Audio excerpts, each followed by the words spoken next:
හරි ඉතින් ගයිස් හැමෝම සාදරයෙන් පිළිගන්නවා තරුක්ස් ප්‍රෝගේ YouTube channel එකට. අද ඉතින් ඕගොල්ලන්ට සුපිරිම සුපිරි ට්‍රික් එකක් අරන් තමයි ඉතින් ආවේ.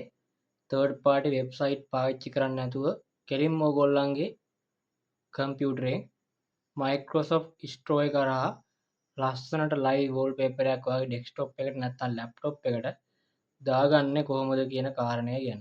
මේක ඉතින් ඕනම කෙනෙකුට සරලවම කරන්න පුළුවන්. third party website වලින් software හොය දුක් විඳින්න දෙයක් නැහැ. කෙලින්ම Microsoft Store එකට ගියා. ඒකෙන් මේ app එක download කරගත්තා. හරිම ලේසියෙන්ම ඔයාලට wallpaper එක video wallpaper එක දාගන්න තමයි තියෙන්නේ. හරි ඉතින් එහෙනම් වැඩි කතාවක් නැතුව අද වීඩියෝ එකට ගිහින් බලමු. ඔයා කොහොමද මේ වැඩේ කරන්න කියලා.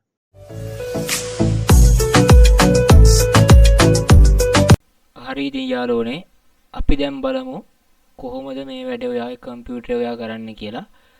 මුලින්ම Microsoft Store එක මේ විදිහට ඕපන් කරගන්න. ඕපන් කරගෙන මේකේ සර්ච් කරන්න live wallpaper කියලා. හරි ඉතින් මේ විදිහට එල්ල යකුරු දෙකක් විතර ගහනකොට මේ විදිහට යටින් පේනවා live wallpaper කියලා. ඒ app එක කොහොම ඕපන් කරගෙන ඩවුන්ලෝඩ් කරගන්න මෙතනින්. මම ඉතින් ඩවුන්ලෝඩ් කරලා තියෙන්නේ. ඔයාලට පේනදී මම මේ දාලා තියෙන ලස්සන wallpaper එක. වීඩියෝ wallpaper එක. ඉතින් හරිම ලස්සනයි ඒක. ඔයාලා ඒක ඩවුන්ලෝඩ් කරගත්තට පස්සේ මෙතනින් ඕපන් කරගන්න. ඕපන් කරගෙන normally අපි software එකක් අර install කරනවා වගේ PC එකට app එකක් install කරනවා වගේ සරල විදිහට install කරන්න තමයි තියෙන්නේ. ඊට පස්සේ ඔයාලගේ task bar එකේ යටින් මෙතන මේ icons ටික තියෙන තැන පොඩි මේකක් තියෙනවා පේනවා ඔයාලට මේ ඔයාලගේ කම්පියුටරේ ප්‍රධාන setup එක එතන තියෙනවා.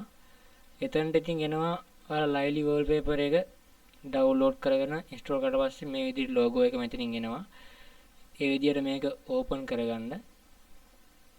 ඉතින් මේ වගේ ඉන්ටර්ෆේස් එකක් තමයි තියෙන්නේ. මෙතන ඉතින් මම වීඩියෝ wallpaper ගොඩක් ඇඩ් කරගෙන තියෙනවා.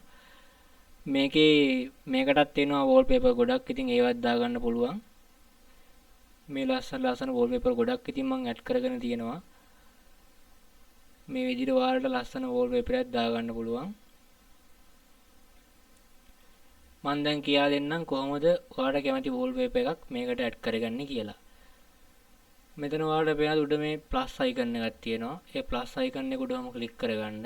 ක්ලික් කරාට පස්සේ තියෙනවා මේ choice a file කියලා. ඒක උඩම ක්ලික් කරන්න. ක්ලික් කරාට පස්සේ ඔයාගේ photos videos wallpaper තියෙන එකට තමයි යන්නේ. ඉතින් ඔයාගේ මොන path එකේද ඔයාලට ඕන wallpaper එක තියෙන්නේ කියලා select කරගන්න. මේ විදිහට select කරගත්තාට පස්සේ ඔයාලට දැන් මේක දාන්න ඕන නම් මෙහෙම open දෙන්න. open දුන්නාට පස්සේ මෙතන ඉල්ලනවා okay දෙන්නද කියලා. okay දෙන්න. එතකොට මේ විදිහට පොඩි වෙලාවක් මේක load වෙනවා. හරි ඉතින් ඔයාලට පේනවා ඇති wallpaper එක add වුණා. ඊළඟට ඔයාලා කරන්න ඕන මේ settings logo එක ඔබන්න. ඔබලා මෙතන තියෙන පොඩි settings ටිකක් හදාගන්න. මේකේ මේ preference කියන එකට යන්න. ගියාට පස්සේ මෙතන තියෙනවා reset wallpaper returning from blue lock screen කියලා. අනිවාර්යෙන් මේකේ ටික් එක ඔයාගේ off වෙලා තියෙන්නේ. මේකට ටික් එක දාගන්න. එතකොට off කරලා machine එක ආපහු on කරත් restart කරත් ඔයාගේ wallpaper engine එක නැති වෙන්නේ නැහැ. ඒකේ තිබ්බ විදිහටම load වෙනවා. හරි ඉතින් යාළුවනේ මේ විදිහට තමයි ඉතින් ඔයාලා setup කරගන්න තියෙන්නේ. මේක හරිම ලේසි. ඉතින් එහෙනම් තරුක්ස් Pro subscribe කරලා නැත්නම් මතකතුව subscribe කරන්න. ඔයාගේ නොදන්න යාළුවන්ටත් බලන්න මේ වීඩියෝ එක අනිවාර්යෙන් share කරන්න අමතක කරන්න එපා.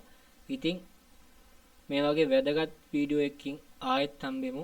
අදට ගිහින් එන්න මම තරුක්ස් Pro.